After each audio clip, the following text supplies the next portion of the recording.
자리에서 모두 일어나셔서 오늘 우리에게 주실 하나님 말씀을 함께 읽겠습니다.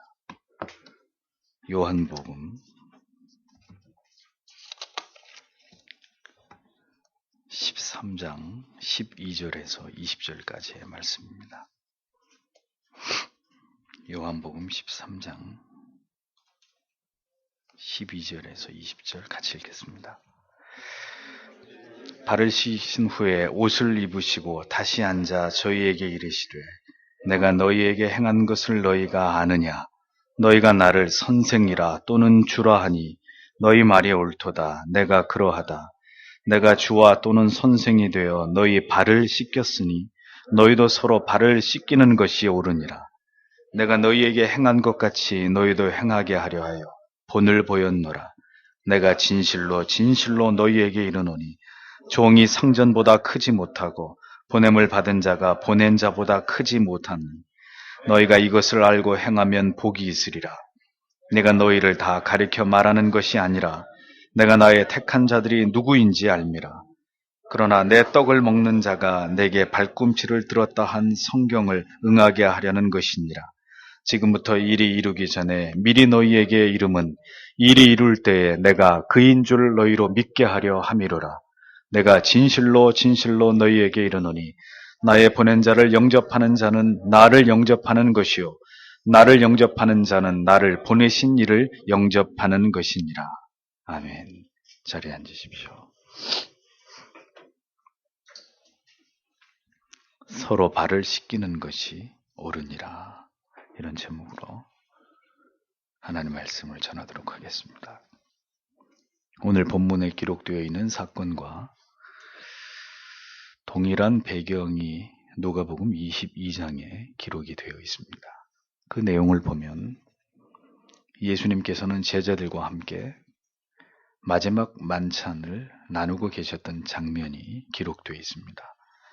그런데 그 자리에서 제자들끼리 자기들 중에 누가 크냐 하는 다툼이 일어났던 일을 누가복음은 적고 있는 것을 보여줍니다. 요한복음에는 기록이 되어 있지 않지만 이제 주님께서 제자들의 발을 씻기시면서 마지막 그들에게 몸소 어떤 교훈을 남기고자 하신 것은 이 제자들의 다툼과 결코 무관하지 않다는 사실을 알 수 있습니다. 타락한 인간은 누구나 예외 없이 자존감 그리고 자기애로 무장되어 있는 그런 존재들입니다. 언제나 자신이 높임을 받기를 원하고 사람들에게 끊임없이 인정을 받는 것으로 자기 존중과 자기 존재감을 확인받고자 하는 마음이 우리 안에 존재하고 있습니다. 그래서 우리는 누군가가 우리를 멸시하거나 나를 알아주지 않는다고 느낄 때 즉시 자존감이 상처를 입게 되고 그것을 견디지 못해 하는 좁은 마음이 우리 안에 있다는 사실을 부인하기 어렵습니다. 우리 안에 있는 이러한 죄성과 연약함이 그리스도를 쫓아가는 일에 있어서 얼마나 지대한 방해가 되고 하나님의 뜻을 행하는 일에 있어서 얼마나 큰 걸림돌이 되는지를 주께서 아시기 때문에 이제 주님께서는 제자들과 헤어지기 얼마 남지 않은 이 시점에서 그들의 기억 속에 쉽게 지워지지 않는 중대한 어떤 교훈을 남겨주고자 하시는 것을 볼 수 있습니다. 이것이 바로 제자들의 발을 씻기시는 수고를 왜 주께서 기꺼이 감당하셔야만 했는지에 대한 가장 중요한 본질적인 이유라는 것을 우리는 이제부터 설명하시는 주님의 말씀 속에서 더 분명하게 그것을 깨닫게 될 것입니다. 그래서 12절의 말씀을 보면 이처럼 그분께서 그들의 발을 씻어주시고 옷을 입으신 뒤에 다시 자리를 잡고 그들에게 이르시되 내가 너희에게 행한 것을 너희가 아느냐 이렇게 기록되어 있습니다. 주님께서는 식사를 나누시던 중에 갑자기 겉옷을 벗으시고는 친히 물을 떠서 제자들의 발을 씻기시고 수건으로 물을 닦아주셨습니다. 그러니까 잠시나마 주님께서는 흡사 주인이나 손님의 발을 닦아주는 노예의 모습으로 제자들에게 다가가셨다는 것을 알 수 있는 거죠. 식사를 하시다가 말고 이 일을 행하셔야 했을 만큼 주님께서는 제자들에게 무엇인가 매우 시급하게 어떤 중요한 교훈을 남기고자 하셨다는 사실을 우리는 분명하게 기억해야 합니다. 뭔가 매우 중요한 이 시점에서 식사를 완료하는 것보다 더 급한, 그래서 식사를 중지하시고 겉옷을 벗어 젖히시고 제자들이 도무지 예상하지 못했던 어떤 행동을 주님께서 하셨던 것입니다. 주님께서는 그렇게 잠시 종의 모습으로 제자들의 발을 씻기시기 위해서 벗어놓으셨던 겉옷을 다시 입으시고는, 그리고 이제 제자들에게 자신이 지금 행한 이 행위가 의미하는 중요한 교훈을 전하시기 위해서 다시 자리에 좌정하셨다. 성경은 그리스도의 이 동선을 정확하게 설명하고 있습니다. 성경이 왜 이 부분을 놓치지 않고 자세하게 기록하고 있는 것일까요?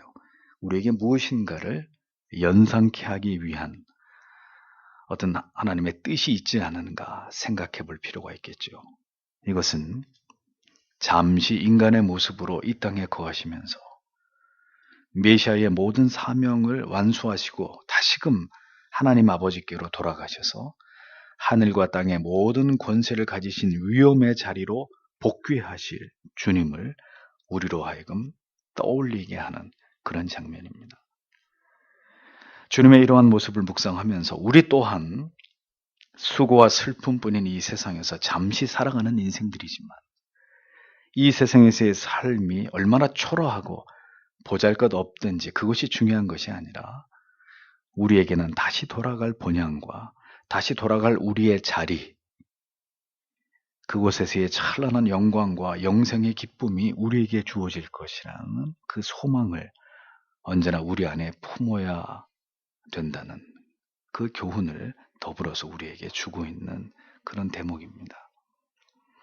문제는 그렇게 한 세상 살아가면서 우리는 구체적으로 어떤 삶의 태도와 자세를 가지고 주님을 쫓아야 되는지를 이제 이어서 주님의 교훈 속에서 이제 더 중요한 그 해답을 우리는 찾아야 되는 것입니다. 주님께서 그렇게 다시 옷을 갖추어 입으시고 식사를 재개하시면서 이제 방금 제자들에게 행하신 이 주님의 행위를 통한 의미와 교훈을 이제 상세하게 설명해 나아가시는 것을 보게 됩니다. 그래서 13절과 14절을 이어서 보면 너희가 나를 선생과 주라 부르니 너희 말이 옳도다. 내가 그러하니라. 그런즉 너희 주와 선생인 내가 너희 발을 씻어 주었으니 너희도 서로 발을 씻어 주는 것이 마땅하니라. 이렇게 말씀하고 있죠. 자, 이 말씀의 의미가 무엇입니까? 선생이라고 번역된 디다스 칼로스라는 이 헬라어 단어는 교사와 학생 관계에 있어서 교사를 가리킬 때 사용하는 랍비라는 히브리 말의 헬라식 표현입니다.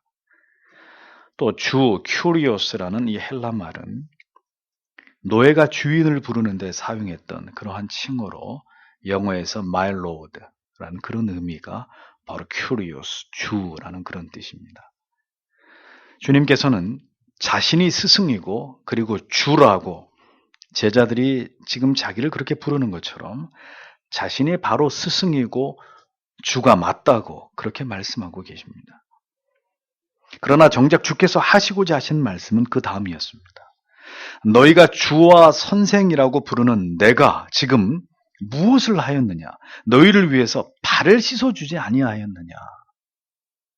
스승과 주라 불리우는 내가 그렇게 노예의 모습으로 너희들의 가장 추하고 더러운 발을 씻어주었다면 너희 또한 서로의 발을 씻어주는 것이 바로 나의 가르침을 쫓아서 마땅히 이 세상을 살아가는 동안에 너희가 지켜 순종해야 될 바라고 주님은 제자들에게 이 중대한 교훈을 그의 생애의 마지막 부분에서 그리고 그것도 최후의 만찬의 자리에서 당신의 사랑하는 제자들에게 교훈하셨다라는 것입니다. 스승과 주라고 불리우는 자들. 이제 잠시 후면 주님께서 아버지께로 돌아가시고 제자들은 사도라는 이름으로 이제 복음을 전하는 사명을 감당하게 될 자들입니다. 근데 그렇게 사람들에게서 예수 그리스도의 복음을 전하는 자로 그들이 높임을 받고 존경을 받게 될 바로 그때 그 제자들이 반드시 기억해야 될 중요한 진리가 있었으니 그것은 바로 이제 말씀하시는 것처럼 서로 발을 닦아주는 자들이 되어야 한다라는 이 교훈을 주님께서는 그 제자들이 꼭 간직하기를 바라셨던 것입니다. 사람들에게 높임을 받을 자들이 아니라 서로 경쟁 관계가 아니라 서로 발을 씻어주면서 또한 성도들의 발을 씻어주는 자들이 되기를 주께서는 제자들에게 마지막으로 교훈하셨던 겁니다. 지도자, 스승, 주라고 일컬음을 받는 자들, 그들은 주님의 이 엄중한 교훈에 따르면 발을 씻어주는 자들이다 라는 의미입니다.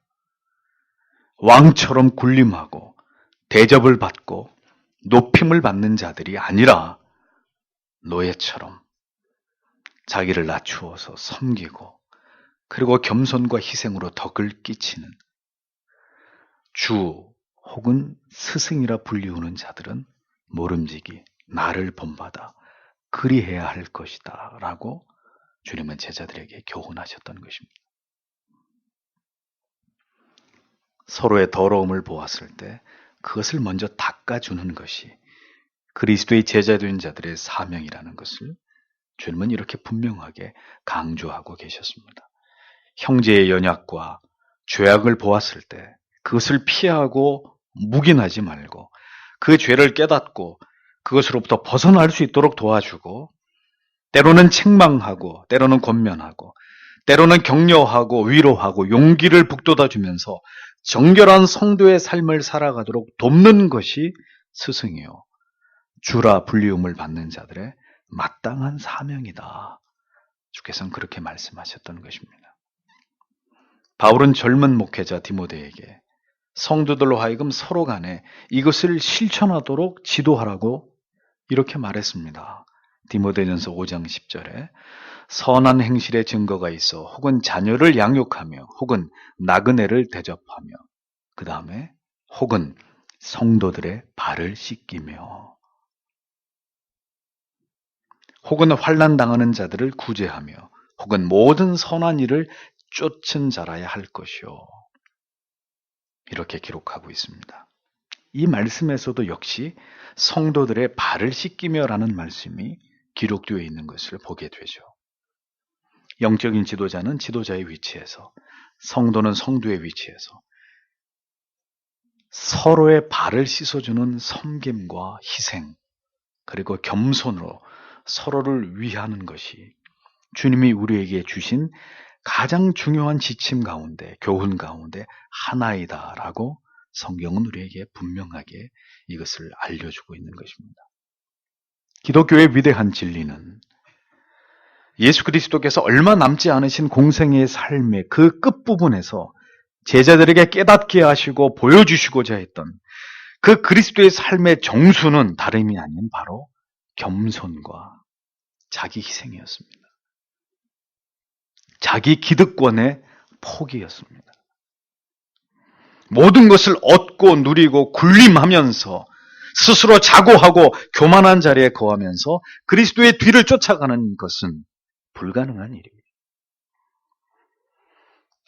절대로 그것은 그리스도의 뒤를 쫓는 제자의 삶이 아니라는 사실을 제자들의 뇌리 속에, 몸소 그들의 발을 닦는 이 행위를 통해서 그들의 머릿속에 각인시키셨던 주님이셨습니다. 그러므로 사랑하는 성도 여러분, 우리는 기억해야 할 것입니다. 이 땅에서 모든 것을 다 누리고자 하는 것은, 그리고 군림하고자 하는 것은 적어도 성도에게, 신자에게 허락된 삶이 아니다. 신자가 걸어가야 될 길이 아니다. 스승과 주라고 불리우는 자들의 삶은 결코 아니다 것입니다. 진정코 주를 본받고자 하는 자들에게 성경은 삶의 많은 부분에 있어서 포기를 요구하고 있습니다. 그럼에도 불구하고 이 시대의 성직자들과 그리고 개념 없는 교인들은, 그리고 지각 없는 교회들의 문제는 오늘도 예수 그리스도를 믿는 것을 빙자해서 세상의 온갖 좋은 것을 다 누리려고 하는 탐욕과 욕망을 절대로 제어하지 못한다는 것입니다. 이것을 합리화해 줄 수 있는 가장 좋은 근거로 현세 기복주의를 절대로 포기할 마음이 없다는 것입니다. 예수 믿으면 복을 받아야 하고 모두가 잘 되어야 한다는 이 논리를 주님께서 재림하실 때까지 절대로 교회 안에서 소멸시키려고 하지 않을 것입니다. 그렇기 때문에 복음의 정신과 정면으로 위배되는 이러한 주장은 결코 성경적일 수가 없는 것이라는 이야기입니다. 예수 그리스도는 우리에게 영생을 주시기 위해서 오셨지 현세의 복을 주시기 위해서 오신 분이 절대로 아니십니다. 그분은 제자들의 발을 씻기시면서 너희도 이와 같이 서로의 더러운 발을 씻기라고 하셨지 서로에게서 사람들에게서 높임을 받는 자가 되라고 말씀하지 않으셨습니다. 하나님께서 너희를 존귀히 여길 거라고 하셨지 사람들이 너희를 떠받들고 존귀히 여겨줄 것이라고 말씀하지 않았습니다. 오히려 너희가 나의 복음을 전하면 사람들의 멸시와 천대와 박해를 받게 될 것이라고 주님은 그렇게 말씀하셨을 따름입니다. 그렇기 때문에 진정한 복음은 많은 사람들에게 절대로 환영받을 수 있는 내용이 결코 아니라는 점을 이 요한복음 강해를 시작해서 오늘에 이르기까지 여러분들에게 수차례에 걸쳐서 강조해 왔습니다. 예수 믿으면서 복을 받으십시오, 행복해지십시오 하면 많은 사람들이 아멘을 외칩니다. 그러나 예수님처럼 발을 씻기십시오 하면 그는 목사나 하면 될 일이지 하고 치부해버립니다. 복음은 우리가 듣고자 하는 것만을 골라서 들을 수 있는 것이 결코 아닙니다. 우리에게 즐겁고 행복하고 감동적인 것은 취하고 우리에게 불편하고 어색하고 낯선 것들은 다 돌려 세워버릴 수 있는 신앙의 길은 그런 것이 아닙니다. 그리스도의 마지막 교훈은 너희도 서로의 발을 씻어주라 이것이었습니다. 15절을 보면 내가 너희에게 행한 것 같이 너희도 행하게 하려고 내가 너희에게 본보기를 주었느니라 이렇게 말씀하고 있죠. 주님은 분명하게 말씀하셨습니다. 이 교훈을 주시는 목적은 내가 너희에게 몸무소 행한 것처럼 너희도 반드시 그렇게 행하게 하기 위해서 그렇게 살아가기 위해서 너희에게 내가 본을 보여주는 것이다 라고 주님이 말씀하셨습니다. 발을 씻기우는 일은 옷을 벗어야 하는 일입니다. 그리고 몸을 굽혀야 하는 일입니다. 발은 우리 신체에서 가장 낮은 곳에 있기 때문이죠. 우리의 명예, 자존심, 체면, 위신의 옷을 다 벗어던지라는 거죠. 그것이 포기가 되지 않고서는 나를 버리지 않고서는 주님처럼 다른 사람의 발을 씻는 일은 불가능한 일이 될 수밖에 없는 것입니다. 온전히 그리스도를 바라보고 그분을 닮고자 하는 마음이 아니라면 나에게서 그리스도만이 존귀케 되기를 갈망하는 마음이 아니라면 죄인들에게 있어서 옷을 벗고 자기 몸을 굽혀서 손에 더러운 것을 묻히면서 다른 사람의 발을 닦는 일은 절대로 쉬운 일이 아닌 것입니다. 고상하게 지적으로 성경 말씀 공부하고 교리 배우고 그게 뭐가 힘들고 어려운 일이겠습니까? 주일마다 예배당에 편안한 자리에 앉으셔서 예배를 드리고 다시 삶으로 돌아가서는 불신자들처럼 그렇게 일상을 살아가면서 주님을 섬기는 것이 무엇이 어려운 일이겠습니까? 에어컨이 들어오는 시원한 목양실에서 말씀을 준비하고 연구하는 일이 그것이 무엇이 힘든 일이겠습니까?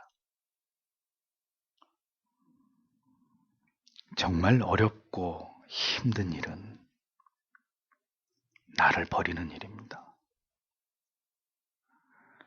그 누구보다도 더 나를 사랑하려고 하는 이 옹졸한 마음과 끝까지 내 자존심을 지키려고 하는 내가 버리고 싶지 않은 나에게 익숙한 옷을 벗어버리고 몸을 굽히는 수고를 마다하지 않으려고 하는 더러운 것을 손으로 만지면서 나에게 익숙하지 않은 일들을 익숙하지 않은 사람들 틈에서 불결함과 더러움이 느껴지는 그 환경 속에서 묵묵히 섬김의 일을 희생의 일을 감당하는 것이 그것이 진정으로 우리가 우리 자신에게 끊임없이 도전해야 되는 그리스도를 닮아가는 일이다 라는 것입니다.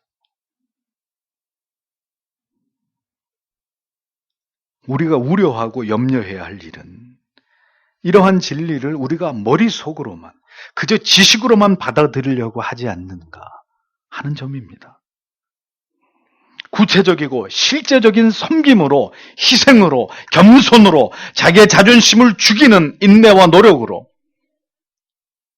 우리는 우리에게서, 우리의 삶에서 그 불편한 것들을 감수하려고 하는 이런 매우 실제적인 노력들이 우리 안에 나타나기를 우리는 기도하고 그러한 삶을 향해서 도전하고 그렇게 주님을 닮아갈 수 있기를 매우 실제적으로 소망해야 된다는 것입니다.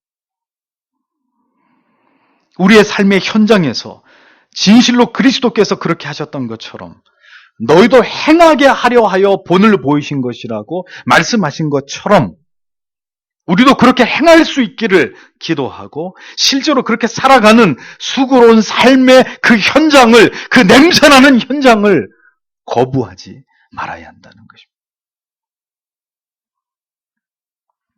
우리의 마음을 힘들게 하는 사람들이 있습니다. 우리가 머물기에 불편한 자리가 있습니다. 우리가 즐겁게 행하기 꺼려지는 일들이 우리의 가정에도, 직장에도, 그리고 모든 사람들의 관계 속에서도 존재할 것입니다. 그러나 기억하십시오. 우리가 그리스도인이고 그리스도의 제자임을 가장 분명하게 드러낼 수 있는 순간은 우리가 가장 그리스도를 가깝게 닮아갈 수 있는 기회는 편안한 자리, 우리가 좋아하는 사람들, 향기로운 냄새가 나는 그런 자리가 아니라 바로 그렇게 나를 불편하게 하는 사람, 불편한 자리, 그 지저분한 일을 내가 감당해내는 그 순간이라는 것을 우리는 잊지 말아야 합니다. 현장이 없는 믿음, 땀 냄새가 없는 복음은 복음이라고, 신앙이라고 말할 수 없는 것이죠. 그리스도를 생각하면서 그분께서 우리에게 주신 그 사랑을, 그 희생을, 그 겸손의 본을 기억하면서 우리도 그 자리에서 그렇게 섬기기를 다해야 하는 것입니다. 우리의 안락하고 편안하고 자유로운 환경이 때로 그리스도께서 가르치시고 교훈하신 것을 역행하면서 그 진리를 망각하게 하고 있지는 않은지를 우리는 심히 우려하면서 우리 자신의 이러한 편안한 것을 좋아하는 신앙생활에 대해서 염려하지 않으면 안 된다는 것입니다. 우리는 힘써 고상한 것만을 찾지 않는 자가 되기 위해서 노력해야 합니다. 편안함에 길들여지고 익숙해져서 섬김과 희생의 그 불편함에 낯설어지게 될까를 우리는 늘 진지하게 염려하는 사람들이 되어야 합니다.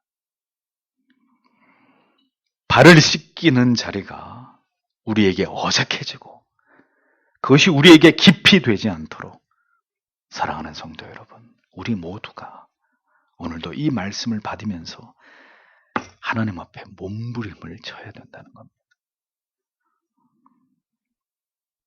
그 고상하고 편안하고 안락하게만 한 자리는 적어도 그리스도의 제자의 자리가 아니다라는 사실을 기억해야 되는 것이죠. 누가 우리를 상석에 앉히고 특별한 대우를 해주고 우리를 높이려고 할 때 세차게 머리를 흔들면서 우리는 우리 자신에게 말해야 합니다. 그 자리는 나의 자리가 아니다. 그것은 주님이 내게 원하시는 자리가 아니다.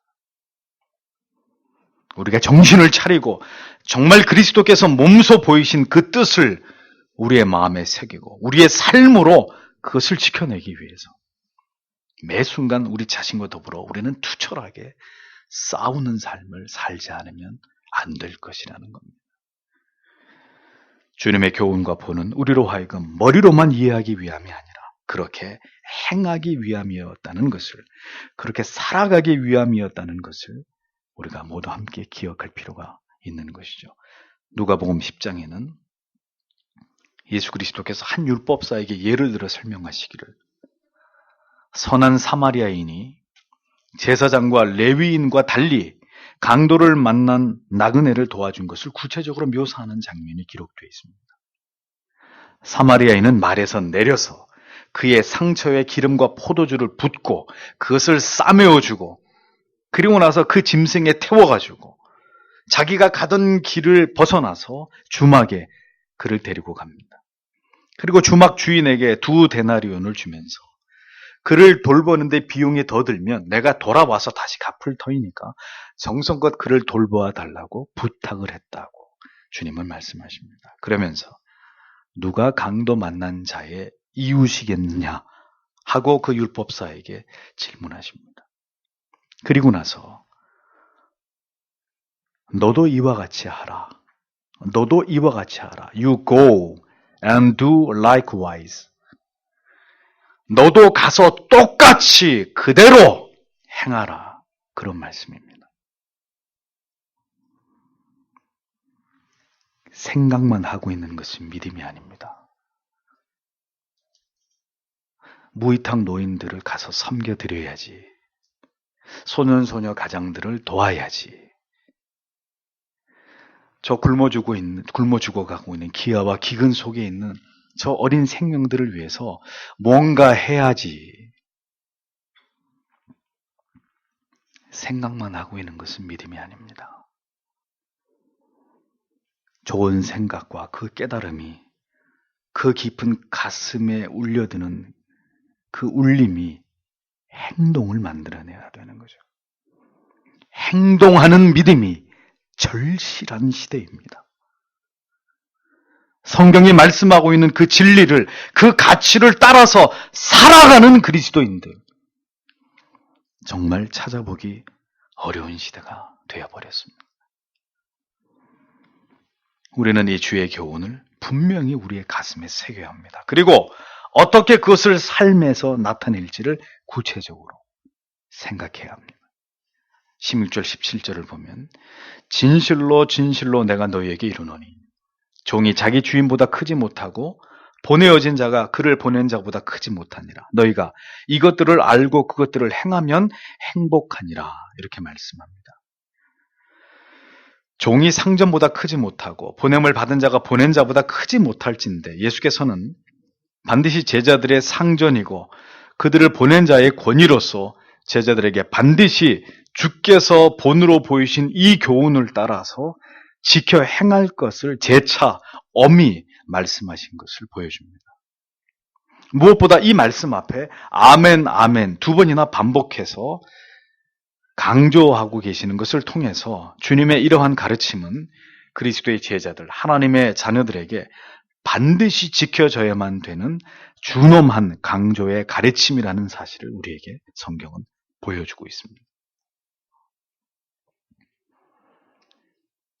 오늘날 기독교의 몰락의 이유는 첫째는 잘못된 구원관이지만 그 다음에는 많은 부분에 있어서 생략되어지고 있고 보다 첨예하게 강조되지 않고 있는 구원받은 그리스도인들에게 반드시 나타나야 될 생활의 원리, 반드시 지켜야 될 준칙들, 이런 것들이 교회를 통해서 보다 구체적이고 자세하게 전달되지 않고 있는 것에서 그 문제점을 찾을 수 있습니다. 예수께서 그토록 진실로라고 강조하시면서 그렇게 중요하게 여기고 강조하시고 교훈하신 바는 거의 교회에서 강조되거나 전해지지 않는 것입니다. 성경에 기록되지 않은, 그리스도께서 말씀하신 바 없는 사람에 의해서 만들어진 어떤 신앙의 어떤 원리들이 마치 성경에 그것처럼 강조되고 강요되는, 지극히 이런 어처구니 없는 무지하고 목매한 일들만이 오늘날 교회 안에서는 많이 찾아보게 될 뿐인 것이죠. 삶 속에서 더 강조되고 지켜져야 될 이 올바른 신앙의 원리, 생활의 원칙들, 규칙들, 우리는 분명하게 들어야 하고 깨달아야 하고, 그리고 교회가, 성도님들이 함께 힘을 모아서 어떻게 구체적으로 이 일을 실행할지를 생각해야 되는 것입니다. 주께서는 분명히 이것을 알고 행하는 자에게 복이 있다, 이렇게 말씀하셨어요. 마태복음 7장 21절에도 나더러 주여 주여 하는 자마다 천국에 다 들어갈 것이 아니요 다만 하늘에 계신 내 아버지의 뜻대로 행하는 자라야 들어가리라 말씀하셨습니다. 바울 사도는 빌립보서 4장 9절에서 너희는 내게 배우고 받고 듣고 본 바를 어떻게 행하라. 그리하면 평강의 하나님이 너희와 함께 계시리라 말씀했습니다. 야고보서 1장 22절 너희는 도를 행하는 자가 되고 듣기만 하여서 자신을 속이는 자가 되지 말라. 분명히 말씀하고 있습니다. 주께서 무엇을 원하시고 성도의 삶에서 반드시 실천하기를 원하시는지를 먼저는 알아야 하고 그 다음에는 그렇게 행해야 하는 것입니다. 그렇게 살아내야 하는 것이죠. 어떤 대가를 치르더라도 그것이 우리에게 결코 쉬운 일이 아니라 할지라도 행하는 것을 통해서 우리의 영혼은 진정으로 행복해지게 되어 있다. 복된 상태가 될 수 있다. 성경은 그렇게 말합니다. 하나님의 사랑을 받으면서 하나님과 친밀함을 누리면서 그로 말미암아 우리의 영혼이 너무도 기쁘고 즐거운 상태를 얻게 되는 것이다. 주님은 그렇게 우리에게 약속하고 계십니다. 여기서 여러분 이 복의 개념, 행복의 개념을 올바르게 이해하실 필요가 있습니다.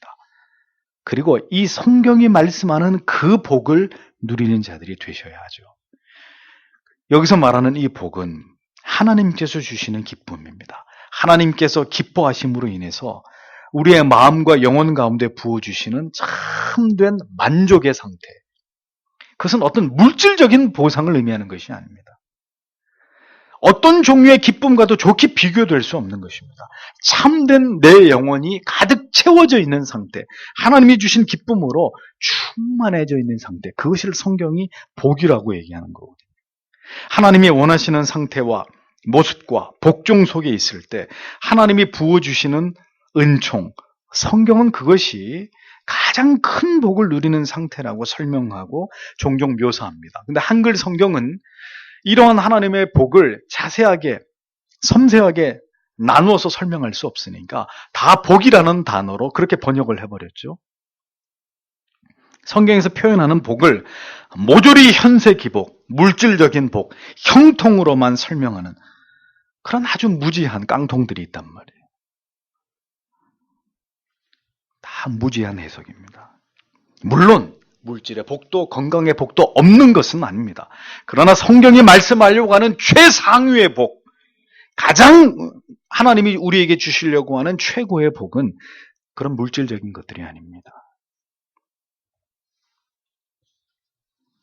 주님께서 주신 그 귀한 교훈과 그 의미를 알고 그렇게 살아갈 때 하나님이 그들의 영혼과 마음속에 채워주시는 신령한 복,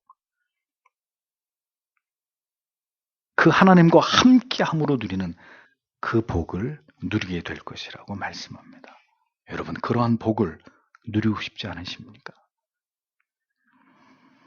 18절의 말씀을 보면 이 일을 쉽게 하기 위해서 직역을 하면 내가 너희 모두에게 관하여 말하는 것이 아니다. 나는 내가 누구를 선택하였는지 알아봤다. 그러나 성경이 성취되기 위하여 나의 떡을 먹는 자가 나를 거슬러 그의 뒤꿈치를 들어 올렸다. 이렇게 직역이 됩니다. 주님께서는 자신이 택하신 제자들에 대해서 모든 것을 알고 계시는 분이셨습니다. 주께서는 그 사실을 분명하게 말씀하십니다. 즉 그리스도의 뜻하심에 따라서 12명의 제자들이 택함을 받았다는 그런 뜻이죠. 그런데 너희 중에 한 사람은 마귀니라 라고 주님은 요한복음 6장 70절에서 말씀하셨듯이 그 가운데 한 사람은 악한 일에 쓰임받기 위한 목적으로, 즉 성경에 기록된 말씀을 그 예언을 이루기 위한 악의 도구로 쓰임받게 될 것을 주님은 다시 예고하고 계시는 것을 보게 됩니다. 내 떡을 먹는 자가 내게 발꿈치를 들었다. 이게 어떤 의미이죠? 발꿈치를 드는 행위는 사람의 행위가 아닙니다. 이것은 다루기 힘들고 아주 성질머리가 고약한 말이 자기 주인도 알아보지 못하고 뒷발질을 해서 주인을 걷어차려고 하는 이 배은망덕한 이러한 어떤 무지한 행위를 의미하는 것으로 이것은 유다의 배신을 염두하시고 하신 말씀이었습니다. 유다가 그리스도를 배신할 것을 아시면서도 주님께서는 제자들 가운데 가장 신임을 받는 자가 맡았던 돈괴를 그가 관리하게 하셨습니다. 아무런 차별 없이 그를 자신의 제자로 대해 주셨고 다른 제자들과 마찬가지로 정성을 다해서 그의 발을 닦아주셨고 그리고 함께 성찬을 마지막 만찬을 먹고 마셨습니다.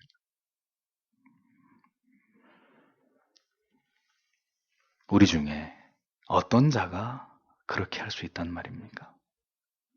자기를 배반할 자에게 그렇게 사랑을 보이고 제자로 삼는 자기의 측근으로 삼을 수 있는 그런 일들을 행할 수 있다는 말입니까?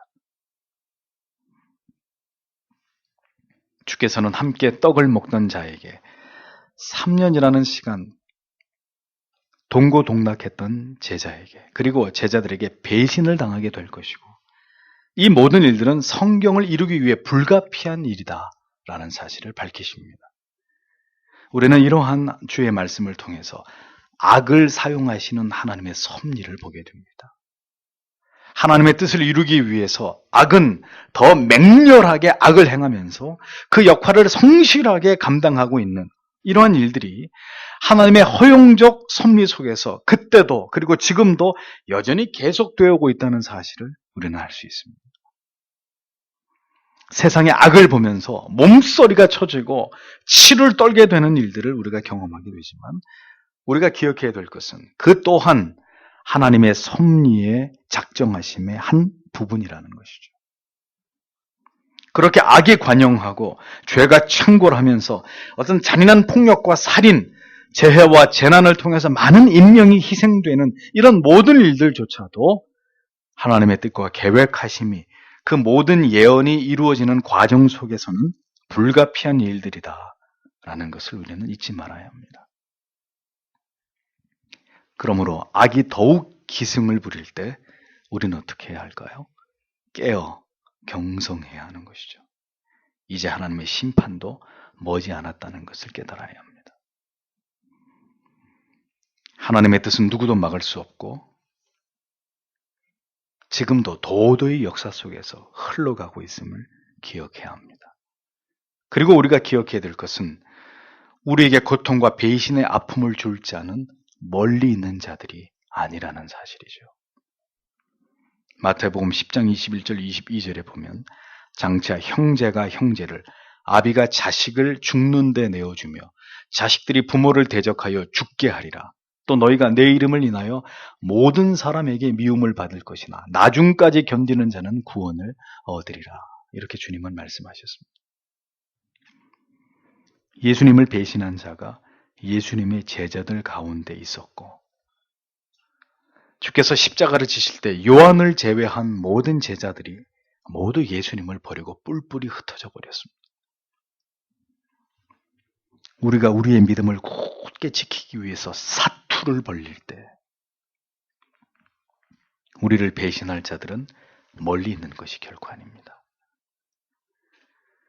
때로 우리의 마음을 날카로운 흉기로 찌르듯이 우리의 마음에 도려내는 듯한 아픔을 주는 대상은 내게 있어서 멀리 있는 사람들이 아닙니다. 가족이, 내가 신뢰했던 벗이 나의 등에다가 칼을 꽂는 그런 일들이 일어날 수 있는 것입니다. 그러하기에 죄인들을 절대로 신뢰하지 말라는 것입니다. 그저 사랑할 뿐입니다. 신뢰하고 기대하면 반드시 실망하게 되어 있죠. 하나님께서는 온전히 하나님만을 더욱 의지할 믿음을 우리에게 주시기 위해서 우리에게서 사랑했던 사람들을 취하여 가시기도 하시고 그들이 우리를 못내 서운하게 하거나 심지어 우리에게서 떠나가게 하시는 일들도 하나님은 얼마든지 우리 안에서 행하실 수 있는 분이십니다. 그러므로 너무 지나치게 사랑하거나 집착하거나 그것에 몰두하지 말라고 여러분들에게 언제나 말씀드리는 것입니다. 없으면 살 수 없을 것처럼 그렇게 살지 마시고 그렇게 사랑하지 마시고 그렇게 소유하려고 하지 마시고 없어도 살 수 있을 것처럼 그렇게만 사랑하십시오.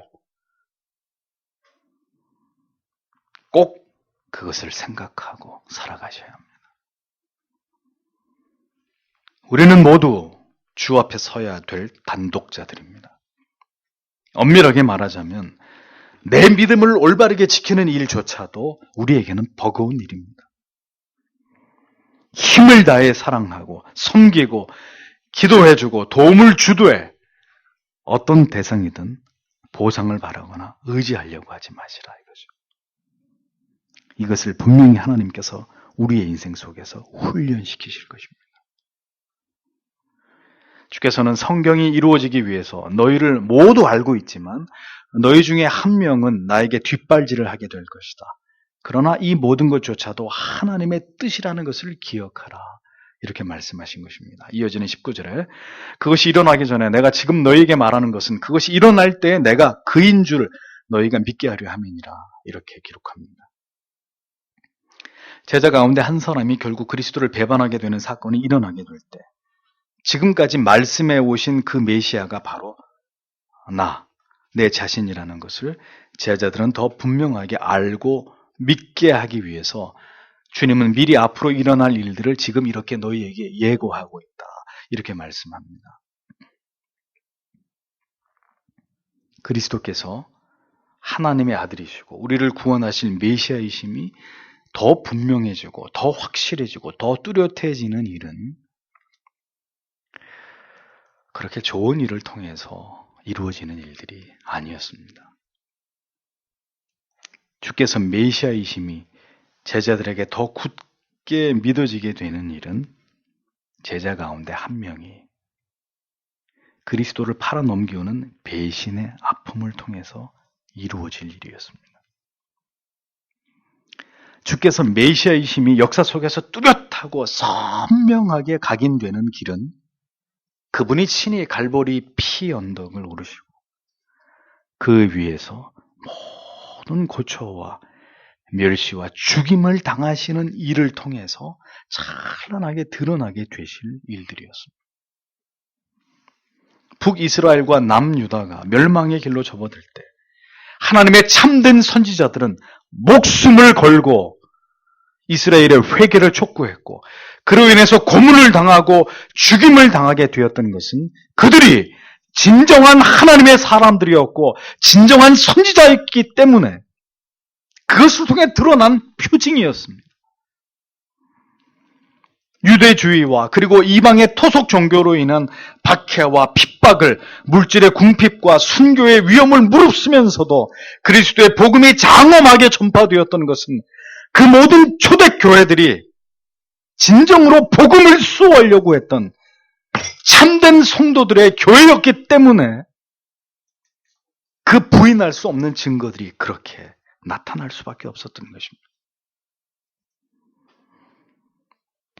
그랬습니다. 그렇게 평안하고 아름답고 매우 지적으로 그리고 점잖하게 아무런 권한 없이 그렇게 증거하고 증명되었던 진리란, 믿음이란 역사 속에서 존재하지 않았다는 것입니다. 쓰디쓴 고난의 잔을 받아 마시면서 인간이 인간에게 맛볼 수 있는 최악의 고통과 아픔을 맛보는 그 현장에서 그리스도의 메시아 되심, 우리에게 영원한 주 되심은 더 선명하게 드러나고 있었다는 사실은 오늘 우리에게 무엇을 시사하는 것일까요?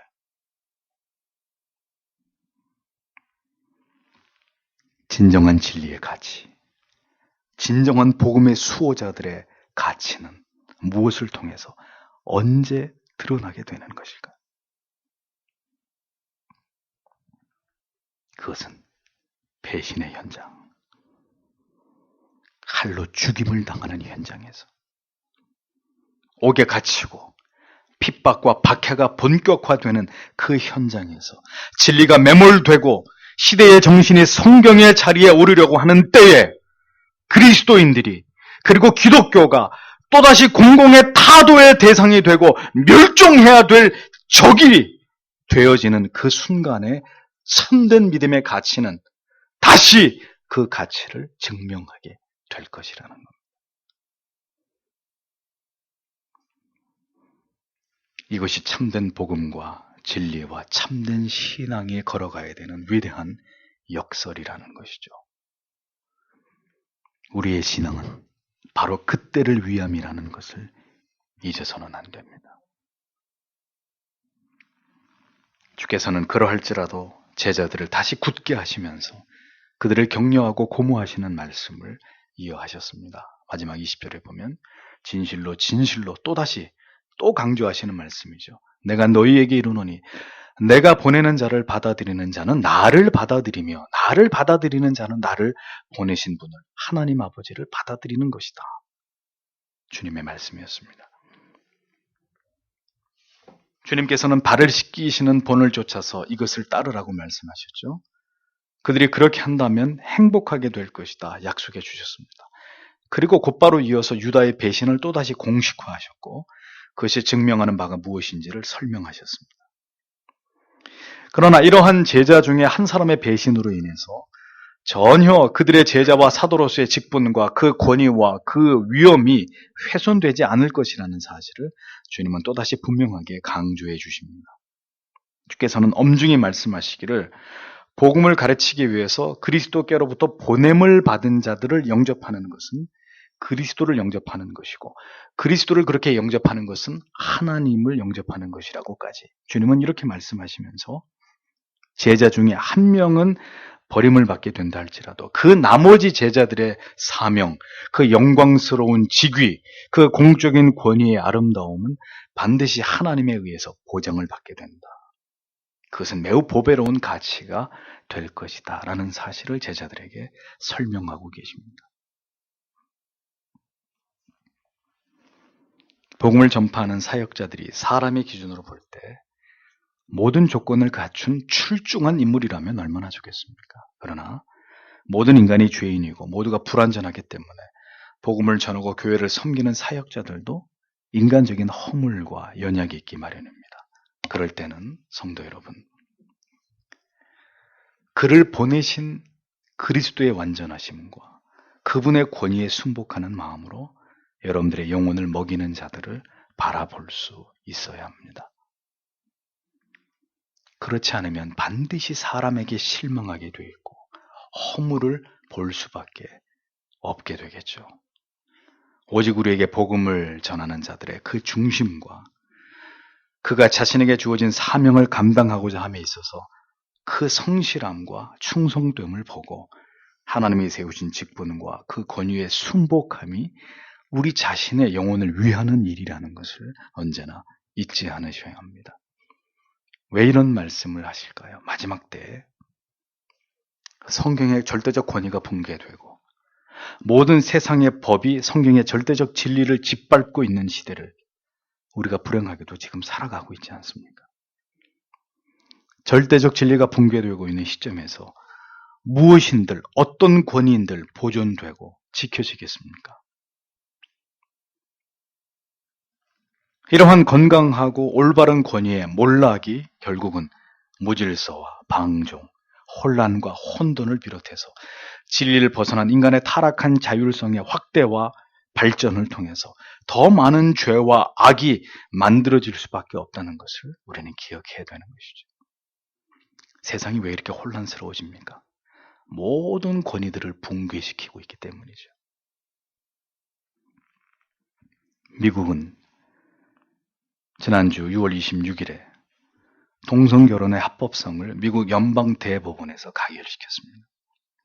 이로써 미국 전역에 동성결혼이 합법적으로 허용되는 결과를 낳았습니다. 이제 동성연애자들에 대해서 인격적인 모독이나 동성연애자들은 지옥에 갑니다라는 설교를 하면 예외 없이 이제 미국에서는 목회자들이 잡혀 들어가는, 이제 비로소 핍박의 시대의 서막이 열리는 그런 일이 미국에서 벌어졌습니다. 국가가 동성결혼을 허락한 것은 미국이 21번째입니다. 기독교의 문화가 활짝 만개했던 유럽의 중요한 나라들, 영국을 비롯한 네덜란드, 프랑스, 미국까지 이제는 세계가 점점 더 하나님의 진노를 촉발하면서 하나님의 심판을 자초하는 그 멸망의 시점을 향해서 폭주하는 기관차처럼 내달리고 있는 것이 지금의 전 세계의 현실입니다. 한국도 머지않았습니다. 모든 거룩한 권위들이 붕괴되고 이제 절대적 진리는 서서히 숨을 거두고 있습니다. 마지막 시대는 이제 길을 쓰면서 기독교의 진리와 가치관으로부터 멀어지려고 하고 있습니다. 아니, 이미 상당히 멀어져 버렸죠. 이미 성경의 모든 진리를 우습게 여기는 그런 시대가 되어버렸습니다. 이제 사람들이 우리를 핍박하는 것은 그리스도를 부정하기 때문일 것입니다. 기독교가 말하고 있는 영생과 영벌의 말씀이 지극히 혐오스럽기 때문에 우리를 핍박할 것입니다. 죽으면 그만이고 아무것도 없어야 되는데 기독교의 진리는, 복음은 영생과 영벌을, 천국과 지옥을, 심판을 말하고 있기 때문에 저 세상에 있는 사람들이 불편한 것입니다.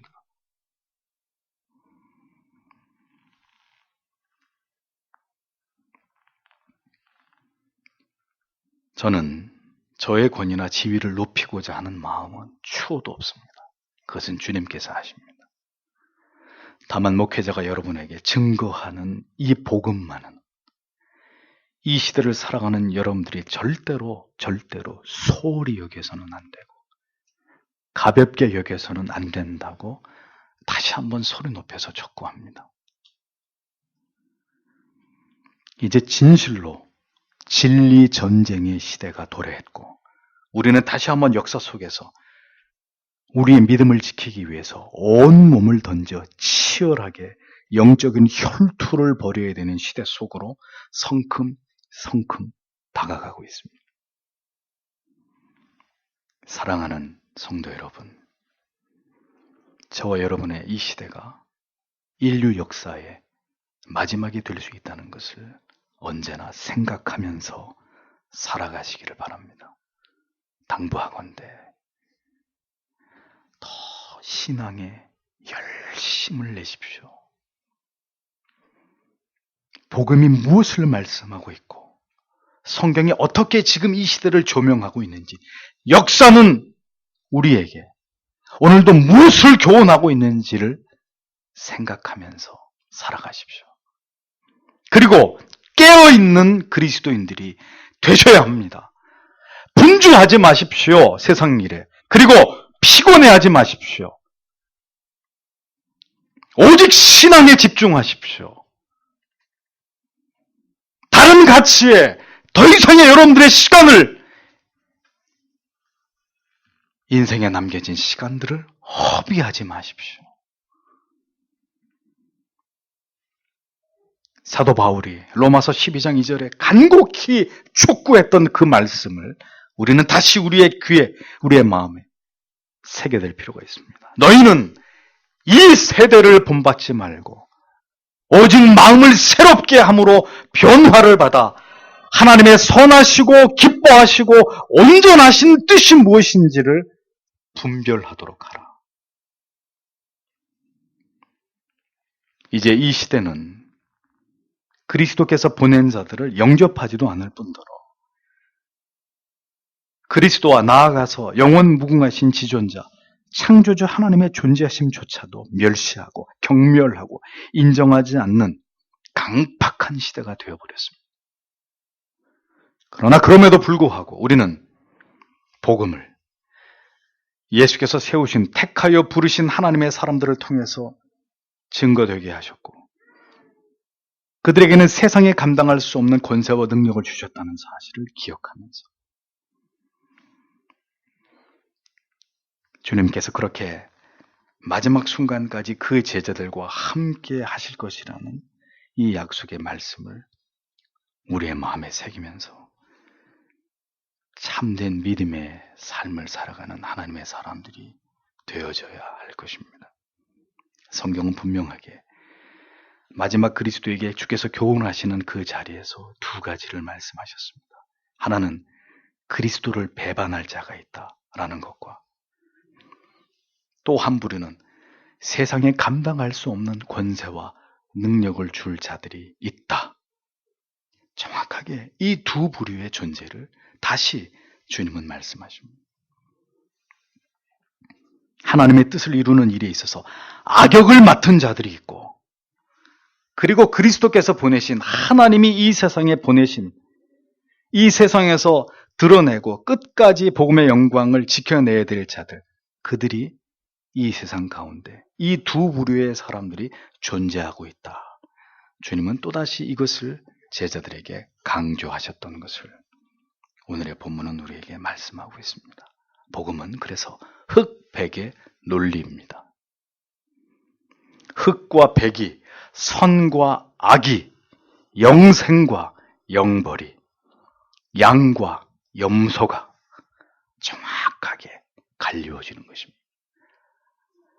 그렇게 극명하게 이것이 구별되는 때가 머지않아 반드시 도래할 것입니다. 주님께서 이 시대에 만약에 우리 가운데 계신다면 지금 이 마지막 말세지 말에 주님이 우리와 함께 하신다면 주님은 또다시 우리에게 어떤 말씀을 하셨을까요? 그때나 지금이나 큰 환난에 임박한 이 시대 속에 살아가는 그리스도의 제자들에게 주님은 동일하게 그때의 제자들에게 그 말씀을 하셨다면 오늘 우리에게도 동일한 말씀을 하시면서 발을 씻어주라. 너희 중에 하나는 마귀이고 하나는 내가 보낸 자들로 끝까지 이 복음을 지켜내는 자들이 될 것이다. 주님은 오늘 우리에게도 동일한 말씀으로 우리에게 이 진리를 선포하시면서 우리의 영혼을 무장시키셨을 것입니다. 이 말씀이 오늘을 살아가는 우리에게 무엇을 의미하는지를 마음 깊이 새기시고 동일한 은혜를 여러분 마음 가운데 담으시는 여러분들이 되시기를 바랍니다. 기도하겠습니다. 주신 말씀을 생각하면서 서로 발을 씻기는 것이 옳으니라. 주님께서 강조하신 말씀이 우리의 신앙에서는 매우 중요하다는 말씀을 드렸죠. 오늘도 이 내용을 통해 우리에게 주님께서 호소하시고 촉구하시는 그것이 무엇인지를 여러분 마음에 새기시면서 주님 그렇게 살게 해주시옵소서. 다 함께 기도하겠습니다.